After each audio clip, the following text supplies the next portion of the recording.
no ano 2000. Deputado, o senhor não está tão preocupado quanto outras pessoas, outros analistas, outros economistas, a respeito do risco de inflação, da inflação agora no final do ano. Por que o senhor não está tão preocupado assim? Miriam, basicamente, se você olhar o que está acontecendo com os preços, você vai ver que há uma enorme concentração de aumento, ou em tarifas do governo, que, na minha opinião, o governo talvez tenha exagerado. O governo assinou os contratos de privatização garantindo, na verdade, a correção pelo IPCA. Há um problema com o álcool. Até não é o IPCA, né? Parece que é pior, porque é pelo IGP, né? IGP que eles ficaram muito altos. O IGP, é um índice inservível. Uhum. É rigorosamente inacreditável que alguém use esse índice para alguma coisa. Por que ele é inservível? Porque, na verdade, ele é uma mistura de índices. Uhum. Se você pegar o IGPM, então, é pior. Uhum. Ele não é coisa nenhuma. É um negócio feito para banqueiro e, em geral, não serve para nada, a não ser para banqueiro. De forma que, mas vamos ao ponto que você levantou, que me parece importante. Você tem uma concentração. Você pega o caso do álcool, por exemplo. Houve, durante anos, você teve aí preço do álcool muito baixo, sendo vendido a preços abaixo do custo, destruindo as indústrias. Quando você desregulamentou o preço, ele deu um pulo. Agora, o que mais me espanta, Miriam, é que o governo tem 1 bilhão de litros de álcool na mão da Petrobras, comprado a 20 centavos, Miriam. Era perfeitamente possível o governo ter agido com um pouquinho mais de rapidez. Você pega o caso da carne. O caso da carne é um caso típico. Nós estamos no fim do ano, ele sempre tem uma variação estacional a partir de outubro.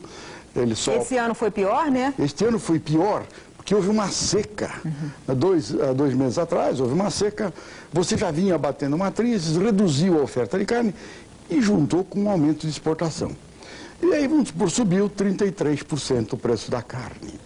Então, se você me permitir, aqui é que eu vou tentar argumentar por que isso não pode ser resolvido pelos mecanismos que as pessoas estão imaginando. Se você não tem uma inflação por excesso de demanda, você tem, na verdade, algumas mudanças de preços relativos, a maior loucura é você usar, ou tentar usar, uma mudança de juros para fazer o equilíbrio. Imagine só, minha, a elasticidade de preço da carne deve ser 0,2, 0,3. Ou seja, 6%, 7% de redução de oferta de carne, aumentaram os preços 33%, 34%. Agora, suponha que você queira fazer isso reduzindo a demanda de carne. A elasticidade de renda da carne é 1,5%, 1,3%, 1,4%. Seria preciso derrubar o produto 4% para trazer a carne ao preço original. Isso mostra o seguinte, que é um absolutamente inservível instrumento ameaçado pelo governo, um instrumento que é próprio para você combater a inflação de demanda. Os Estados Unidos também aumentou 25%. Então, você está dizendo, quer dizer, os juros seriam se fosse uma inflação de demanda. Se tivesse todo mundo comprando desesperadamente, portanto, você precisava conter um pouco o ímpeto de consumo, né? Aí você elevava os juros e reproduzia uma recessão. No caso aqui, é um aumento temporário da carne. Então, se você pegar os 4 produtos, você vai ver subiram, né? que são todos eles acidentes ou estacionais. Então, o que me assustou um pouco foi que o governo não tem convicção do que está fazendo. Isso, para mim, foi um sinal ruim. Você diz, eu tenho ajudado o governo, mesmo quando era crítico, eu tentava ajudar o governo. E tenho tentado mostrar... Eu acho que crítica ajuda. É lógico. E tenho tentado mostrar que a maior maluquice é essa de ficar ameaçando agora com o aumento de juros. Porque, Miriam, você tem que distinguir o mercado financeiro do mercado de bens, do mercado de parafusos. Nós ficamos mais ricos com o mercado de parafusos. O mercado financeiro fica mais rico com volatilidade na taxa de juros, na taxa de câmbio. Então, nós temos de cuidar do problema físico de produção. Então, o último instrumento para você usar, ainda que ele seja aceitável para banqueiro, o último instrumento que você tem que usar é os juros. Por quê? Porque ele tem efeitos devastadores. Ele, na verdade, não só reduz a demanda, como ele piora o endividamento das empresas. De forma que o que me pareceu foi o seguinte, O presidente falou demais, alguns ministros falaram demais, mas alguns até disseram coisas corretas. O Amadeu, por exemplo, desde o início tem apontado isso corretamente. Quer dizer, algumas pessoas no governo, eu acho que sabem do que se trata. Então, o que ele está falando que está certo, o Amadeu, no caso? O Amadeu tem o mesmo tipo de diagnóstico. Você não está diante de uma inflação e, portanto, não é momento... E eu vou lhe dizer mais, eu duvido que um homem como o Arminio tenha pensado, na verdade, nos juros como instrumento para conter essa demanda. Agora, o senhor acha que 19% é uma taxa razoável para uma economia que está passando pelos problemas brasileiros? De jeito nenhum, Miriam. Vamos dizer o seguinte, 19% é taxa para o papel do governo. Para os pobres mortais... Os pobres nem se endividam, mas não, pelo menos eu digo os empresários, que são os pobres mortais, que são obrigados a tomar juros, esses estão tomando juros, na verdade, a 40% ao ano, na melhor das hipóteses. É um juro espantoso. Mesmo que você considere uma inflação de 8%, você tem uma perspectiva de inflação aí de 6%. Miriam, a taxa de juro real é a taxa de juro de hoje dividida pela expectativa de inflação. O setor privado continua pagando taxa de juros real de 30%. É inconcebível. Deputado, o senhor disse que no começo do ano não houve inflação porque não houve demanda, que as pessoas não conseguiam comprar porque não tinham capacidade de comprar. E isso é que evitou a inflação. Agora está se falando de início de uma retomada, digamos assim, de crescimento, um aumento pelo menos do nível de atividade. Se isso provocar um aumento da renda, o senhor acha que pode haver riscos inflacionários? Miriam, deixa eu só dizer o seguinte, quando houve a desvalorização, a minha ideia é de que não ia haver inflação, porque o pass-through, a passagem do câmbio para os preços, depende de dezenas de coisas. Fundamentalmente, não só do nível de pleno emprego, mas depende de se você tem ou não uma indexação salarial. Foi isto que impediu, na verdade, que você tivesse uma passagem do câmbio para os preços. Era visível para qualquer sujeito que tivesse um pouco de experiência de que não ia produzir nenhum efeito dramático, como as pessoas estavam imaginando. Hoje, nós podemos crescer só através das exportações. Você veja, através do consumo é muito pouco provável. Estamos aí com desemprego crescente, é outro caso. Ninguém fala na taxa de desemprego dessazonalizada. Ela é ligeiramente superior ao que era 2 meses atrás. O salário real certamente caiu, está caindo. Até o salário nominal tem caído. Portanto, do consumo é muito pouco provável que venha aí um aumento de demanda. O investimento, Miriam, com esta taxa de juros, não há investimento que pague esse retorno. E o governo, nós estamos tentando reduzir a sua demanda e não aumentar. De forma que o único instrumento para produzir o crescimento seria as exportações. Não há nenhuma razão para imaginar que eu aumentando a exportação, digamos, 10, 12 bilhões de dólares, ainda que que o multiplicador fosse 2,4, 2,5, isso representaria o que, na verdade? Representaria menos de 2% do produto como demanda. Não há o menor risco de você produzir, você caminhar rapidamente para o pleno emprego. Então, o que me parece é o seguinte, é preciso um pouco mais de coragem de deixar, na verdade, o Brasil trabalhar um pouco. Você falou aí sobre a agricultura. Nós não temos deixado a agricultura trabalhar, menino. O estoque de tratores na agricultura hoje é metade do que era em 84. Houve um bom aumento de produtividade, porque São Pedro esteve conosco nesses 4 anos. Agora que São Pedro deu pequenos sinais de que vai nos faltar, você veja as pressões que estão se criando. Eu não sei, quer dizer, eu tenho visto todos os dados da agricultura de aumento de produtividade. Eu acho que até é louvável para o agribusiness brasileiro, para os produtores, como é que eles têm aumentado a produtividade sistematicamente nos últimos 10, 15 anos, o tempo todo. Como é que isso aí, isso é o oposto do que o senhor está dizendo? Não, pelo contrário, é exatamente o que eu estou dizendo. O senhor está dizendo, o senhor está atribuindo a São Pedro. Eu estou atribuindo aos próprios agricultores. Claro, o grosso desse aumento de produtividade dos últimos 4 anos foi o tempo. A área plantada. Nós temos que distinguir essas duas coisas. Transferência de produtividade para o setor do consumo tem havido desde os anos 70. Todos os estímulos à agricultura nunca ficaram com a agricultura. Os estímulos à agricultura sempre foram transferidos para os consumidores. Por quê? Porque a agricultura é um setor concorrencial. Você tem 4 milhões de produtores agrícolas, hoje enfrentando aí 10, 12, 15 grandes distribuidores. Se você olhar as relações de troca da agricultura com relação à indústria, você vai verificar que sempre houve essa transferência. Este aumento de produtividade, é claro que ocorre em alguns setores. Pega o café, por exemplo. Houve uma mudança importante na forma de produzir café. Esse café adensado, realmente a produtividade aqui cresceu. Produtividade por área, que é o que nós estamos falando. Porque aproxima os pés de café, né? Exato. O adensamento. Agora, o tempo correu muito bem. Nós temos Sem dúvida. Fernando Henrique tem uma sorte que... eu acho que ele tem alguma coisa que ver com Deus. Olha aqui, o governo está apostando no seguinte cenário: no começo do ano que vem o dólar vai cair e a moeda brasileira vai se apreciar. Isso aí vai dissolver qualquer risco de inflação e vai criar as condições para um crescimento da economia. O senhor acredita nesse cenário? Você acha que o dólar vai cair? O que o senhor está imaginando como taxa do dólar no ano que vem?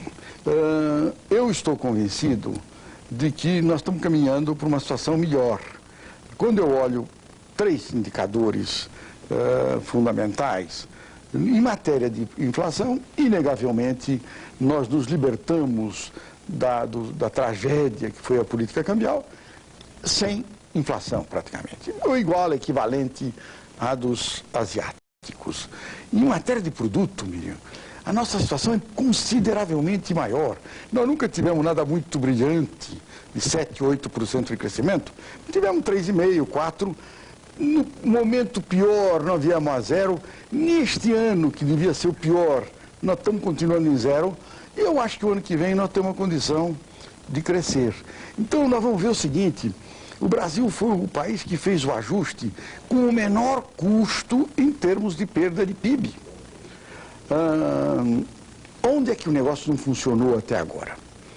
É que nós devíamos estar com um aumento robusto de exportações. O que aconteceu, deputado? O que eu acho é o seguinte: primeiro, você destruiu o setor exportador. Então, 4 anos e meio, 5 anos de sobrevalorização cambial, das maiores taxas de juros do mundo, de uma falta de imaginação terrível, de submeter o setor a uma competição absolutamente desleal. A abertura de 90 foi uma coisa formidável. O que produz o aumento de produtividade é exatamente a redução da tarifa, a abertura, não era a valorização do câmbio. Então, mas nós combinamos estas coisas e ainda mais uma taxa de juros imensa. De forma que uma boa parte do setor exportador, aquele pessoal que exportava 10, 15, 20 milhões de dólares por ano, que representavam aí 25% da exportação, essa gente toda praticamente quebrou. Se você for olhar, Miriam, eles estão hoje no Cadim, estão no Serasa, eles foram diminuindo a exportação lentamente. Eles precisam hoje de um estímulo para voltar a produzir. Eu não sei se você conhece. Mas, deputado, mais estímulo do que uma alta do dólar de 60%? Não. O alta do dólar é fundamental. Só que se você estiver devendo tudo que você tem, como é que você começa a trabalhar? Você levantou uma questão importante. A alta do dólar, no caso, ela é o instrumento que vai acabar fazendo com que eles expandam a produção muito mais lentamente do que poderiam. Se você estivesse hoje financiando, estivesse dando um pouco mais de liquidez para a economia. Eu sempre uso como imagem, não sei se você conhece, você provavelmente é muito moça para conhecer, aqueles postos que a gente tinha em casa. Aí você tinha um poço, você bombava, de vez em quando não saía água e o teu avô dizia, tem vácuo. Então você abriu o dispositivo. Lá em Minas Gerais eu tinha uma cisterna dessa. Então você abriu o dispositivo em cima, punha uma caneca d'água Aí você bombava, saía água. É verdade. O Brasil está precisando, Miriam, de abrir o dispositivo em si e pôr a caneca d'água. Mas você acha justo para a sociedade? Quer dizer, houve uma desvalorização. Essa desvalorização, não quero nem discutir se era necessário ou não, se era inevitável ou não. Ela foi feita, é uma discussão de um fato consumado. E aí isso aumenta a renda dos exportadores, tá certo? Só se mas tira a renda dos trabalhadores, o senhor mesmo disse, reduziu o salário. E aí, além disso, vai se dar um estímulo para exportador? Você me desculpe, está havendo uma grande confusão outra vez. Quando você desvaloriza, o que reduz os salários é o aumento que aconteceu no custo de vida, não a desvalorização. Essa é uma das confusões mais comuns aí entre os novos economistas. Salário é corrigido por custo de vida, não por taxa de câmbio. O que baixa é o salário em dólares para exportar. Então, o que nós estamos fazendo? Você tirou de um... Eu vou te dar um exemplo. Você tem lá um sujeito que era exportador de mármore. Exportava mármore para a Itália depois arrumava aquele mármore, reexportava para os Estados Unidos como se fosse mármore de Carrara. E hoje esse sujeito ficou 3 anos sem exportar. Por quê? Não tinha mais condições de exportar. O câmbio era sobrevalorizado, a taxa de juros era muito alta, ele foi dispensando gente, ele foi perdendo capital de giro, hoje ele está no Cadim, hoje ele está no Serasa, ele pagou simplesmente o INSS da parte dos trabalhadores, não pagou a sua de medo de ser preso. Então esse sujeito, se você der para ele um pequeno estímulo, porque ele não pode mais começar a trabalhar, não adianta ele ter câmbio. Você está imaginando estímulo? Que tipo de estímulo? O estímulo aqui é crédito mesmo. É crédito mesmo. Para isso é que existia uma coisa que chamava antigamente Banco do Brasil e que hoje se chama Banco contra o Brasil. Mas o banco quando ele era nessa fase aí que vocês chamando de Banco do Brasil, ele quebrou várias vezes e ele foi, ele ficou em pé apenas com o dinheiro dos nossos impostos, deputado. Não, desculpe, ele não quebrou várias vezes. Ele quebrou sim algumas vezes. Ele quebrou algumas vezes, sim. Quebrou com Dom João VI, quebrou com Dom Pedro II, quebrou com uma porção de gente. Ele quebrou recentemente. Agora, quebrou. O problema todo é que nós não queremos olhar os fatos. Como é que você pode inventar uma 63 caipira e financiar custeio com taxa de câmbio? Em que país do mundo isso era possível, Miriam? Em que lugar do mundo? Por que era preciso ir buscar esse dinheiro? Simplesmente para financiar o déficit em contas correntes que o governo estava fazendo. Empurrou a agricultura para o desastre. E quando você olha, por que o governo não quer recalcular as dívidas? Por quê? Porque quando você recalcula uma dívida, você fica espantada de ver que sobre ela incorreu 22, 23% de juro real em dólares. Nós temos de enfrentar esse problema. O Brasil, Miriam, nunca, na minha opinião, pelo menos na minha opinião pessoal, esteve tão próximo de poder fazer um crescimento com equilíbrio interno e externo. A reforma tributária, por bem ou por mal, com seus defeitos, suas vantagens, vai ser aprovada na Câmara, porque é uma necessidade. E também a salvação do presidente da Câmara, que se empenhou de uma maneira total. E depois vai para o Senado melhora, corrige, aperfeiçoa. A lei de responsabilidade fiscal vai ser aprovada. É um grande avanço. Nós já tivemos uma lei aprovada do Ornelis, uma lei muito interessante, que cria aquelas comissões de fábrica provisórias, em que decide-se entre trabalhadores e empresários o que eles decidirem vir à lei. Tem este sistema de... Nós vamos aprovar essa lei, essa sugestão do Ornelas sobre a modificação da Previdência, que é uma sugestão inteligente, esperta, que restabelece, na verdade, as idades, os limites de idade. E restou, e vai ter que resolver, de uma forma ou de outra, esse problema da previdência dos inativos, do setor público, que é uma coisa que precisa ser feita. São só do setor público, na verdade, que foi uma loucura da Constituição de 88. Quem inventou isso, agora é importante dizer, quem inventou isso foram os que estão no poder hoje. Mas eles já se arrependeram. Ah, bom, eles aprenderam muito, você tem razão. Nesses últimos anos eles têm aprendido uma loucura. Todo mundo aprendeu, né, deputado? O senhor também, né? Hã? O senhor também, né? Eu aprendo permanentemente. É uma das poucas vantagens de ficar velho. Agora, eu estava querendo, tá terminando o programa, estava querendo ter mais uma visão do que o senhor está imaginando para o ano que vem, como projeção, previsão e tal. O senhor acha, eu estou vendo que o senhor está otimista, achando que a gente está muito perto de passar por um bom período, um período de crescimento e tal. Agora, o ano que vem, o senhor acha que já vai ser um ano de crescimento? E de quanto? Depende da ação do governo. O crescimento não está no passado.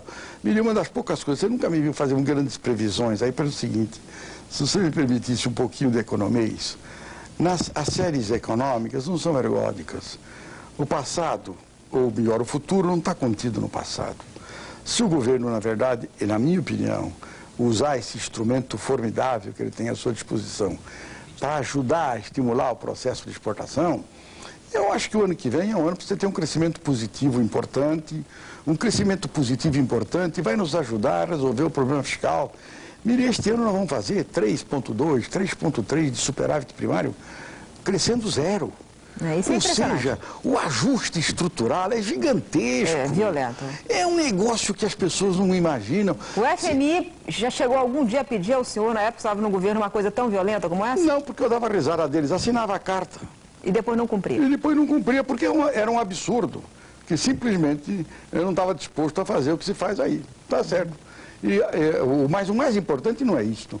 O mais importante é que você, crescendo um pouco, você reduz ou aumenta o nível de emprego, não reduz o desemprego também, mas aumenta o nível de emprego. Aumentando o nível de emprego, você ajuda a resolver o problema da receita pública, elevando o nível de renda, a receita vai crescer. Basta manter as despesas constantes e você tem uma ampliação importante do superávit. Você com 2, 3% de superávit e não crescendo 3, 4%, o esforço é consideravelmente menor. Você pode manter a relação dívida-PIB em torno de 50%. Ninguém sabe por que esse número virou um mito ou virou um objetivo. Eu suspeito que é porque o FMI escreveu isso em inglês e nós temos a tendência de aceitar tudo que está em inglês. Então, mas hoje não adianta querer discutir. Hoje o Brasil não pode violar essa norma. O Brasil é um país que precisa ter uma dívida pública. Isso vai ajudar a reduzir o spread externo. Então, a minha convicção é a seguinte, temos sim condições de crescer. Com uma condição, Miriam, que as exportações cresçam robustamente. Se você olhar as importações, no momento em que você começar a crescer, você tem 7 ou 8 meses para o crescimento das importações. Se você não providenciou o crescimento das exportações, na verdade você começa a criar algumas dificuldades no mercado que começa a acreditar que você não vai fazer o ajuste. Hoje, Miriam, que é o último ponto que eu queria dizer, lá fora há um sentimento muito mais positivo com relação ao Brasil do que aqui dentro. Eu atribuo isso a alguns pernetas do governo. Deputado, obrigado pela entrevista. O programa acabou, infelizmente, e a gente sempre tem muito o que conversar, mas agora acabou. Muito obrigado a você. Foi uma alegria voltar a falar com você e seus ouvintes. Tá certo. O deputado Delfim Neto está otimista. Ele acha que o Brasil está muito perto de um novo período de crescimento, mas ele acha que o segredo, como sempre, é a exportação. O deputado acha que ele tem falado muito com investidores estrangeiros, ele sempre fala. Ele tem ouvido deles que eles estão mais otimistas do que nós mesmos sobre o Brasil. Eu volto na semana que vem.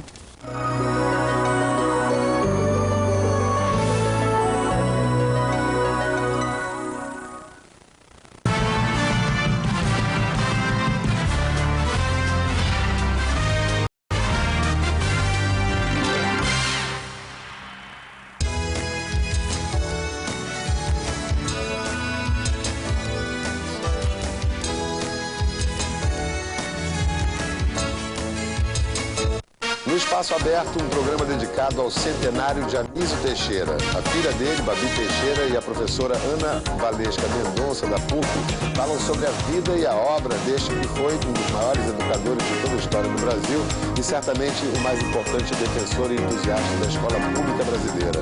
Não perca, Anísio Teixeira vive. Espaço Aberto, com Pedro Bial, nesta quinta, 9h30 da noite. Os principais indicadores da economia do Brasil e do mundo. Bolsa de Valores, indicadores agrícolas e financeiros, metais, moedas. Globo News Indicadores, de segunda a sexta em 5 edições diárias e domingo 11h55 da noite. Review. Você escolhe, a Globo News exibe. Milênio com Ron Chernow. Ele escreveu a biografia de John Rockefeller, o primeiro bilionário da história. Uma personalidade controversa, um americano generoso e temido, que aos 40 anos controlava a indústria de petróleo mundial. Review, nesta sexta, 10h30 da manhã e 4h30 da tarde.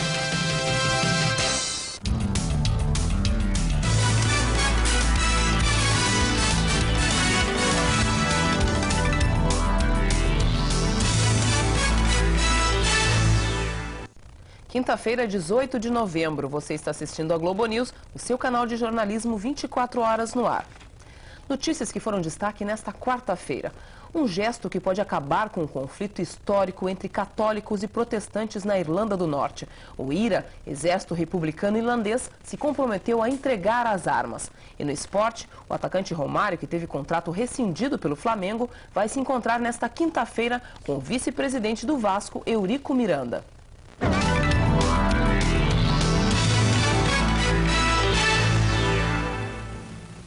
Preso em Campinas, o delegado Ricardo Lima, acusado de ajudar traficantes da região. Ele foi levado para o quartel da PM de Campinas, onde vai ficar preso por 30 dias. Na madrugada passada, uma segunda baixa no crime organizado em Campinas. O advogado Arthur Eugênio Matias, apontado como braço jurídico de uma poderosa organização, saiu algemado do fórum depois de prestar depoimento à CPI. O segundo dia de trabalhos da CPI em Campinas terminou com o depoimento de Cieide Costa, que teria sido namorada do comerciante William Sousa. No depoimento, ela disse desconhecer o envolvimento dele com o crime e que nunca ganhou nenhum presente de valor. William Sousa é um empresário de Campinas e considerado o braço da quadrilha do ex-deputado Ildebrando Pascoal na cidade.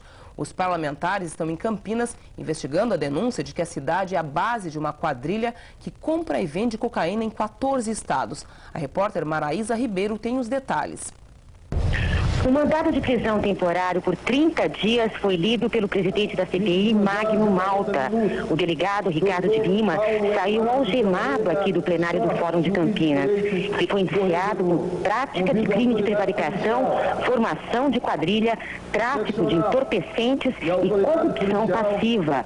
O juiz que assinou o mandado, Paulo Eduardo de Almeida Sossi, considerou a custódia cautelar imprescindível em consequência das declarações do preso Gilmar Leite Siqueira. É a 37ª prisão pedida diretamente pelos membros da comissão. O depoimento do médico legista Fortunato Badam Palhares foi mesmo adiado para amanhã. De Campinas, Maraísa Ribeiro para o Em Cima da Hora. O presidente do Banco Central, Armínio Fraga, admite pela primeira vez que a inflação pode passar dos 8% este ano, acima da meta acertada com o FMI. Mas ele afirma que a previsão para o ano que vem não muda, inflação de 6%. O presidente do Banco Central reconhece pela primeira vez que a inflação pode ficar acima da meta acertada com o FMI. A nossa expectativa para esse ano é que a taxa de inflação fique um pouco acima de 8%. E o que nós temos é um procedimento em que, se a taxa ficar 2 pontos percentuais acima ou abaixo da meta, eu escrevo uma carta ao ministro Malan procurando explicar, justificar, enfim, analisar a situação. E esse é a nossa regra, que já existe, como vocês sabem, desde junho. No acordo com o FMI, o que nós fizemos foi incorporar essa nossa política e criando números trimestrais, ou seja, em vez da meta ser anual, ela faz-se uma interpolação e se introduz esse conceito. A visão que nós temos é de que nós passamos agora por um período onde alguns fatores extraordinários afetaram a taxa de inflação, uma entre-safra ligada a fatores climáticos, vocês sabem disso, o preço da carne, etc. O fim do acordo automotivo afetou o preço do petróleo, pressão recente na taxa de câmbio. Agora, eu vejo isso dessa forma, são fatores que não são permanentes, são eventos temporários e, portanto, continuo vendo uma trajetória da inflação dentro das nossas metas. Ao chegar à Itália para uma visita de 4 dias, o presidente Fernando Henrique Cardoso respondeu às críticas dos empresários brasileiros, afirmando que o governo não é culpado pela alta dos preços e que não ameaçou os empresários que estão reajustando os preços. O presidente veio à Itália para uma reunião da FAO, a Organização das Nações Unidas para a Alimentação e a Agricultura, e para um encontro com chefes de governo da Itália, França, Alemanha, Inglaterra e Estados Unidos. O presidente brasileiro também vai ter uma audiência com o Papa João Paulo II. Ao chegar, deu uma rápida entrevista. O presidente falou sobre inflação e respondeu a empresários brasileiros que dizem que a alta da inflação é provocada pelos preços administrados pelo próprio governo, como o dos combustíveis, por exemplo. Essa questão de saber quem é o culpado não resolve. O povo não quer saber quem é o culpado, quer que se resolva as questões. Se os empresários, juntos com o governo, junto com o consumidor, nós todos tivermos essa consciência, que temos, aliás, de que é preciso evitar de toda maneira a inflação, nós não vamos ter inflação nenhuma. O presidente negou que tivesse feito uma ameaça, a de aumentar a taxa de juros para combater aumentos abusivos de preços. Não, eu não fiz ameaça nenhuma, eu disse uma coisa da realidade. Quanto menos altos forem os preços, com menor risco de inflação, mais depressa se baixa a taxa de juros. Todo mundo quer baixar a taxa de juros, eu também quero. Daqui a pouco, às 2h30 da manhã, acontece a primeira partida da seleção masculina de vôlei no Mundial do Japão. A estreia é contra os Estados Unidos. O torneio vale uma vaga para as Olimpíadas de Sydney no ano que vem. 2h06, você assiste agora a reapresentação do Jornal das 10. Eu sou Rosângela Coelho e volto na próxima edição do Em Cima da Hora, que começa às 3 da manhã. Até já!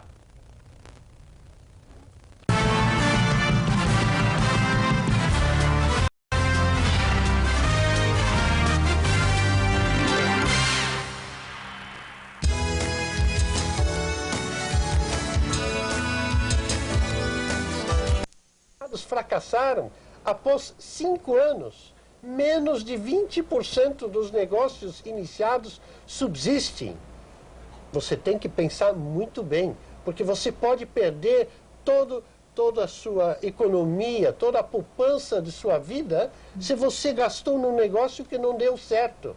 E se você já tem uma meia-idade, 45, 50 anos, às vezes você não recupera mais esse dinheiro. Porque essa questão da idade, ela é importante também no planejamento, não é? Quer dizer, a idade para cada passo, não é isso? Sim e não.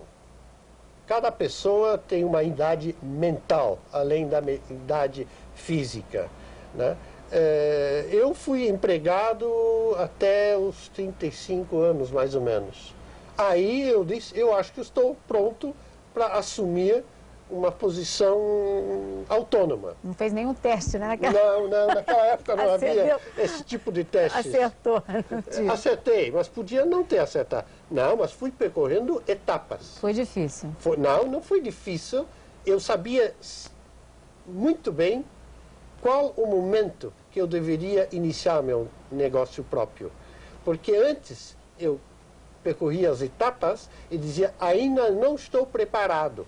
Agora, muitas pessoas se atiram de corpo e alma num negócio que não conhecem, só porque ouviram falar, um vizinho falou de que aquele negócio é ótimo. E aí ele se mete. naquele negócio. Das dicas, eu até vi assim, se a pessoa vai montar um negócio, ela tem que ir com um reloginho, ficar na esquina, no ponto que ela está almejando e ver qual é o fluxo de pessoas que passa, anotar para ver se confirmar se é um bom ponto, não é isso? Essas dicas são importantes, Luiz. O livro está cheio dessas dicas. Mas vamos contar algumas aqui para as pessoas terem essas orientações em mente. Quanto ao negócio próprio, evidentemente. Por exemplo, você quer iniciar um negócio de cabeleireiro. Muito bem. Eu acho, em primeiro lugar, você tem que saber onde vai localizar-se esse negócio. Pode ser na sua casa, mas a maioria das pessoas, aí vem uma dica, já quer começar com todo luxo. Poderiam começar numa das peças da casa, modestamente, tentando ver se está dando certo o negócio. Se a pessoa tem aptidão, claro, teria que fazer um curso de cabeleireiro antes, essa coisa toda, evidentemente. Existem na Sebrae cursos, etc., de todas as profissões que você pode obter. Sebrae, Senac, Senai. É fantástico. Só as pessoas, muitas vezes, vão, assim, sem pensar, se meter. Então, as pessoas querem começar grandes, né, vistosos. Aí gastam já 80% do dinheiro na preparação. E aí, como a freguesia não aparece de um dia para outro, a coisa leva meses, os 20% da economia restante vai sendo gasto porque não entra dinheiro suficiente. Então, você tem que se preparar modestamente, essa é uma dica. E pouco a pouco, à medida que o negócio vai dando certo, você realmente começa a ampliar, aí procura um lugar perto de sua casa, verifica se não tem outros cabeleireiros nas redondezas, verifica quantas mulheres você já tem de cliente, fala com elas, vocês indicariam outros clientes caso eu ampliasse o meu salão de beleza, o cabeleireiro, seja o que for, e assim por diante. Mas muito importante você realmente se colocar de uma maneira modesta inicialmente. E é aquilo que a maioria das pessoas não faz. Modéstia e até... modéstia é uma tônica constante aqui no seu livro que eu notei. Inclusive, o senhor destaca aqui, naquele 1% de milionários dos Estados Unidos, que parece que só 1% da população americana tem mais de $1 milhão, que é uma estatística bastante interessante essa. Que esse 1%, a maioria desses milionários, bilionários americanos, são todos low profile, quer dizer, aqueles que não gostam de aparecer, aqueles que preferem ser mais modestos. É tão importante assim a modéstia, não é isso? Na sua explicação aqui, Luiz? Eu acredito que ser modesto automaticamente leva você a pensar 2 vezes antes de gastar o dinheiro em coisas fúteis, em coisas não necessárias inicialmente no seu negócio. Então, os milionários que já têm tanto dinheiro não têm necessidade de gastar tanto. Você, veja, eu vou continuar nesse exemplo que você deu. O livro, esse, que não é o meu, se chama The Millionaire Next Door, o Meu Vizinho Milionário, já foi traduzido para o português. E o estudo foi feito por 2 sociólogos americanos por 20 anos. E quando eles começaram a pesquisa, eles também não sabiam nada. Alugaram uma casa muito grande, convidaram alguns milionários, que eles achavam que eram milionários, e então tinha um buffet altamente luxuoso, e lá eles iam fazendo, preenchendo questionários com perguntas e respostas. Então a pessoa lá, naquele momento, chegava com seu automóvel, vamos dizer, 80% dos carros que chegaram eram carros não último modelo, eram carros antigos. As roupas que vestiam eram roupas simples. Eles não tomavam whisky, mas água mineral.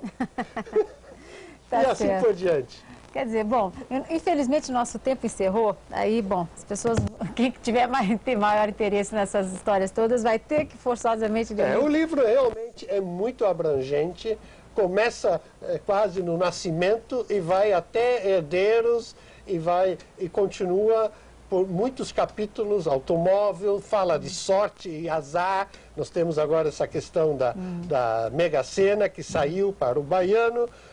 Eu acredito que é muito mais fácil ficar rico não pensando na loteria ou na cena, economizando, sem dúvida alguma. E no seu próprio esforço. E no próprio esforço. Bem, Luiz, muito obrigado pela sua participação no nosso programa. As orientações são bastante úteis. Espero que todos vocês, então, apliquem no seu dia a dia. Não esqueça, a sua família é a sua empresa. Até, então, a próxima edição do Conta Corrente. Até lá.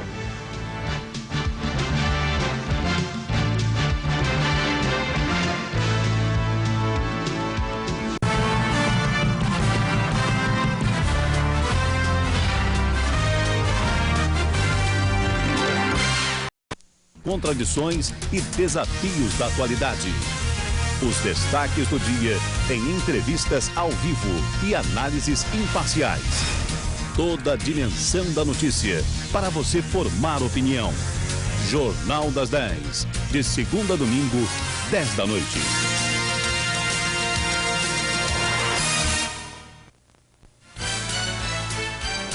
Os fatos da economia e suas consequências. As perspectivas do comércio, da produção agrícola e industrial. A análise completa do mercado econômico-financeiro, no Brasil e no mundo. Conta Corrente, o seu jornal de economia, com Tamara Leptel e Sidney Rezende. Segunda a sexta, 1h30 da tarde.